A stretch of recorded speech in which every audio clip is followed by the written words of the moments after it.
Gente, muito boa noite a todos. Sou muito grata pela presença de cada um, meus pais, meus amigos, pessoal do trabalho que eu estou vendo aqui.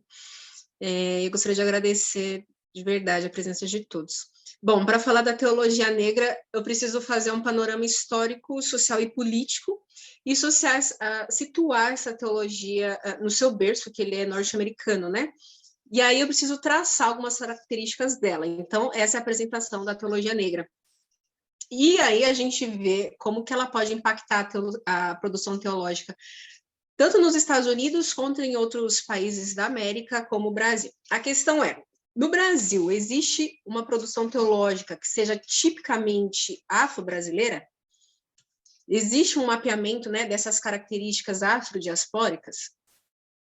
Portanto, o termo colonização, o racismo e escravidão, eles devem gerar um impacto no pensar teológico. E esses temas eles são citados nas obras da teologia negra. Ela é uma teologia muito confrontadora e, por vezes, afrontadora também. Bom, a teologia negra ela nasce, então, nos Estados Unidos, na década de 1960, a partir da experiência do povo negro. E ela vai denunciar a segregação, o racismo e a escravidão, sendo que a escravidão ela é a expressão máxima do pecado, porque ela vai tirar do povo negro a imago Dei, imagem e semelhança de Deus. Ela foi sistematizada pelo reverendo James Cone, então ele é tido como um dos maiores nomes da teologia negra, sendo considerado o pai dela. Ela nasce numa década marcada pela luta pelos direitos civis, onde os negros não podiam frequentar os mesmos lugares que os brancos, né? E sofriam muitos linchamentos por causa disso. E aí a gente tem a criação de alguns movimentos, como o Black Power, o Partido dos Panteras Negras, e nomes surgem aí como Martin Luther King e Malcolm X, né, nessa luta. Além do James Cone, outros teólogos e teólogas eles se destacam nos Estados Unidos. Aí eu quero destacar o nome das teólogas, com essa conduta de enfrentamento ao racismo. Dolores Williams, que ela é a criadora, né, uma das mães da teologia mulherista, que vai tratar especificamente do corpo da mulher negra na sociedade, né? A Jacqueline Grant e Kelly Brown Douglas. E aí, a Kelly Brown Douglas, sendo aluna de James Cone, ela foi a primeira mulher negra a ser ordenada na Diocese de Ohio, nos Estados Unidos. E ela vai afirmar o seguinte: existe uma teoideologia que tenta neutralizar o fazer teológico do povo negro, né? Por isso que, em momento algum, a teologia ela deve ser apartidária, ela deve ser negra. Porque enquanto os religiosos constroem uma imagem de um Jesus loiro, branco, dos olhos claros, uma postura passiva, uma ausência de conflitos, passa-se uma ideia de um homem dotado de privilégios, ou seja, para a sociedade, ele não apresenta ameaça alguma. E isso é muito contraditório à narrativa bíblica, né? Porque Jesus já nasce fugitivo. Antes dele nascer, o Estado já estava atrás dele tentando matar, procurando a morte dele.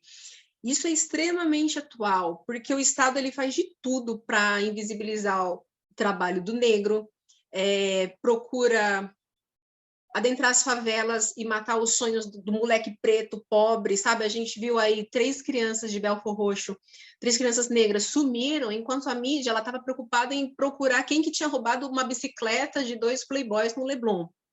Então, a gente vê todo o Estado, sabe, defendendo pessoas brancas, enquanto os negros, eles morrem.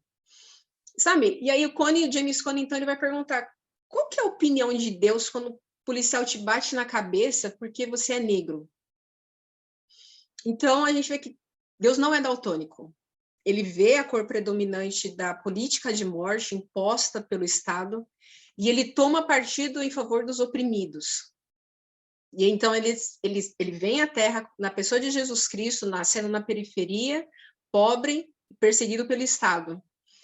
O que os religiosos eles fazem com isso é o que James Cone chama de prostituição branca do Evangelho, porque mesmo conhecendo a realidade de Jesus, vai transformar o discurso de uma maneira que apoie a opressão. Então é necessário que se faça uma releitura. Quem é Jesus? E de como ele seria se ele vivesse na nossa sociedade como um jovem negro. passando por todas as limitações do que os nossos jovens, do que a nossa sociedade impõe? Será que ele daria outra face? Então, a cristologia negra, ela se concentra naquele revolucionário Cristo negro, que pregou boas novas aos pobres, proclamou liberdade aos cativos e libertou os oprimidos. É esse Cristo que comunica com a realidade, não aquele que os missionários brancos apresentaram aos povos africanos com o intuito de colonização, de dominação, porque eles propuseram que, para se haver um diálogo entre Deus e os homens, só se daria através da interpretação deles, ou seja, a imagem de Deus se torna a imagem de um homem branco e europeu. E aí Deus se torna um objeto nas mãos do colonizador, nas mãos de quem oprime.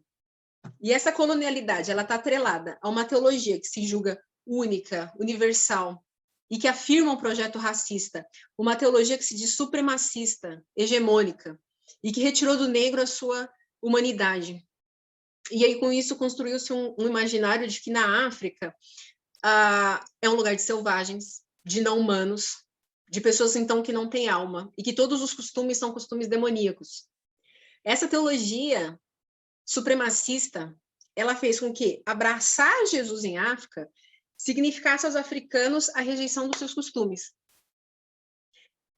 A teologia negra, ela tem algumas características que partem, então, desses povos que foram retirados da África. Uma delas é a ancestralidade e a tradição. Nas culturas africanas, isso são conceitos muito tranquilos para se tratar. Já a teologia europeia, ela tem uma dificuldade em aceitar a ancestralidade, porque ela vai ligar isso a uma divinização, a um culto aos ancestrais, sendo que a memória ancestral, ela está ligada diretamente à construção do sujeito, é algo que te dá identidade. Então, eu sou filha do Edilton e da Isabel, neta da dona Hilda, da dona Eunice. Então, eu resgato a minha ancestralidade e falar, olha só quem eu sou hoje, o que eles construíram e quem eu sou hoje. E quantas pessoas na Bíblia resgataram essa ancestralidade, né, quando eles falaram, olha, o Deus de Abraão, o Deus de Isaac, o Deus de Jacó, esse Deus é o meu Deus, porque eles, no passado, deixaram bem claro e ensinaram isso.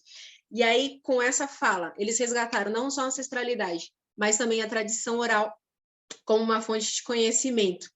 E aí eu destaco a frase do Binja, que vai afirmar que existe uma reverência de geração em geração por intermédio dos anciãos. Isso é uma questão de respeito. Tem uma frase da teóloga Cleusa Caldeira, que ela vai falar o seguinte: se Cristo é o Messias para os judeus, é o Logos e o Kyrios para os gregos, então é legítimo pensar em Cristo a partir de um marco distintivo da devoção aos ancestrais, que atravessa a grande maioria das culturas africanas e poder chamá-lo de ancestral por excelência. Então, Jesus, ele é o primeiro ancestral que foi perseguido, morto e se tornou o primeiro entre os ressuscitados. Outra característica é a territorialidade. E a gente percebe muito isso no Antigo Testamento. Foi aqui que Deus falou comigo? Então é aqui que eu vou fazer um altar, é aqui que eu vou fazer um memorial. Não importa se eu já saí daquele lugar, eu vou voltar e é aqui. Porque é importante que esse lugar seja lembrado. E é importante também para a teologia negra fazer a racionalização desses territórios.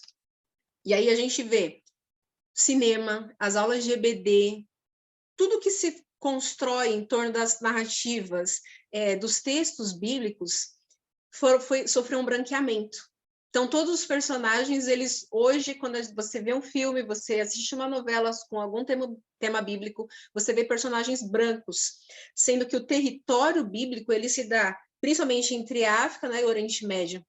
Então, a Bíblia cita muito Egito, Etiópia e essa transição com Israel. Outra coisa, corporalidade. É preciso assumir o corpo, a negritude. Esse corpo que por muitos é tratado como mercadoria. É aquela fala de Jesus: eu estive nu e ninguém me vestiu. Não teve Estado que me defendesse. Eu estive encarcerado injustamente e apto para sofrer experimentos de uma vacina, né? E a gente ouviu isso muito recentemente, por uma mulher influenciadora, né? Uma rainha de alguns baixinhos.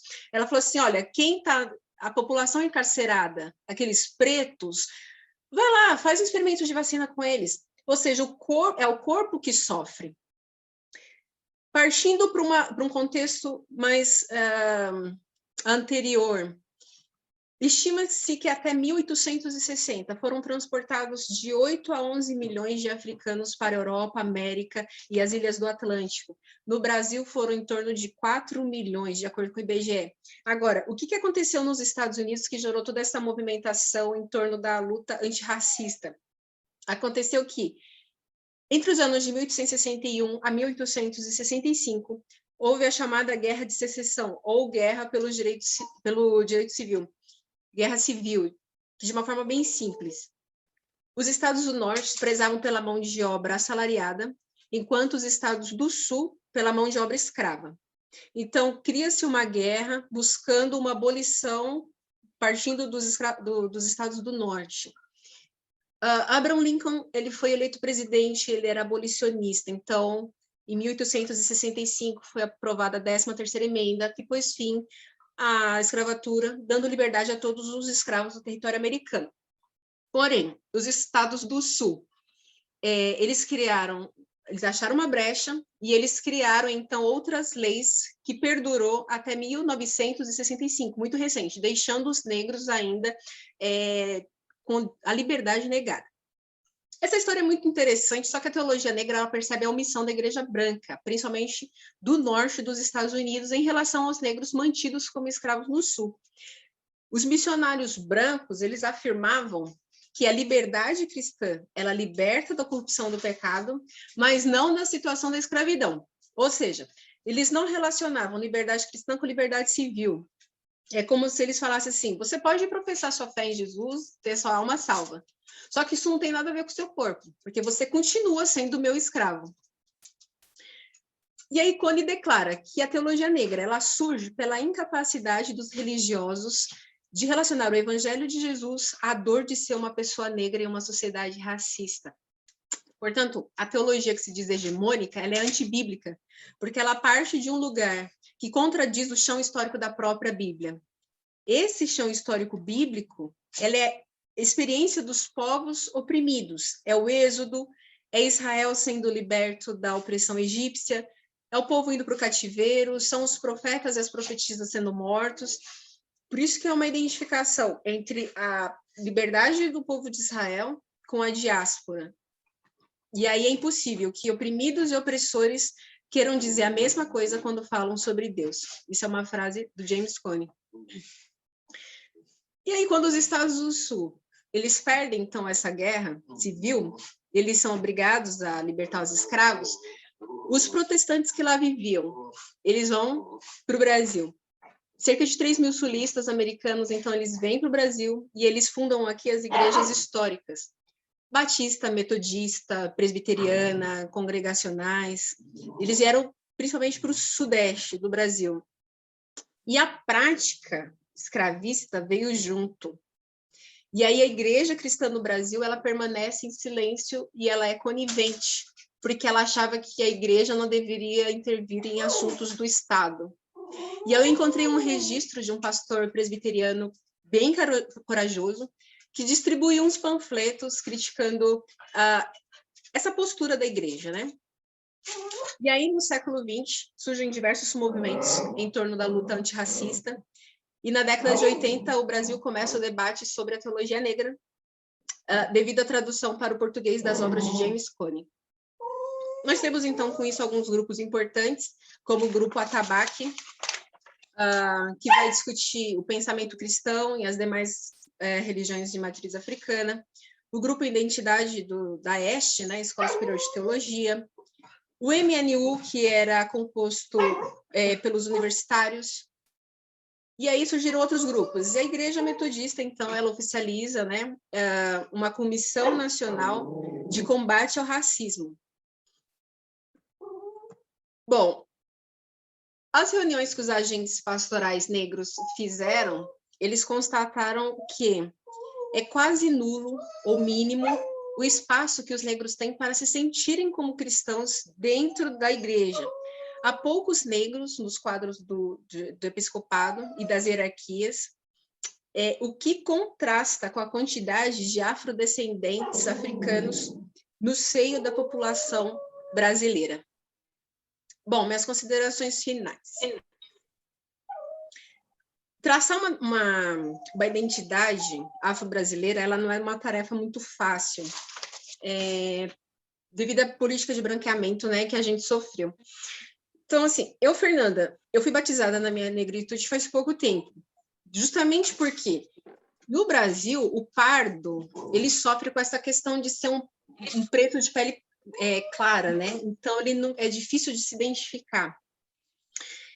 É preciso, então, que os afrodescendentes brasileiros olhem para a narrativa bíblica e se reconheçam nela, porque a nossa história no Brasil, ela se desenvolve entre o terreiro e a igreja, os costumes matrizes africano e a narrativa bíblica.